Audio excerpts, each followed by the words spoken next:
কলকাতায় ফিরতে চলেছেন পুনর্বাসিত লেখিকা তসলিমা নাসরিন। কলকাতা অবশেষে 20 বছর পর কলকাতায় ফিরতে চলেছেন পুনর্বাসিত লেখিকা তসলিমা নাসরিন। চলতি বছরের 1 আগস্ট কলকাতার রবীন্দ্র সদনে একটি সাহিত্যিক সম্মেলনে তার যোগ দেওয়ার কথা রয়েছে বলে একথা নিজেই সোশ্যাল মিডিয়ায় পোস্ট করেন লেখিকা তসলিমা নাসরিন। এই ঘোষণার পর থেকে সাহিত্য ও সংস্কৃতি মহলে নতুন করে আলোচনা শুরু হয়েছে।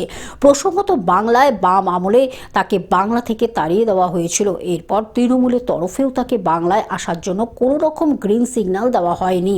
তবে বাংলার ইতিমধ্যে চলতি বছরের পালাবদলের পরে 20 বছর পর বাংলার রাজধানী কল্লোলিতে তিলোত্তমা কলকাতায় ফিরছেন বলে এই সুখবর নিজের সোশ্যাল হ্যান্ডেলে লেখেন লেখিকা।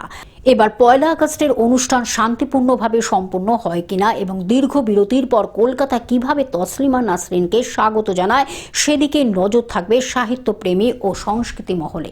বালুরঘাট থেকে জয়দীপ মৈত্রের রিপোর্ট, গ্লোব নিউজ।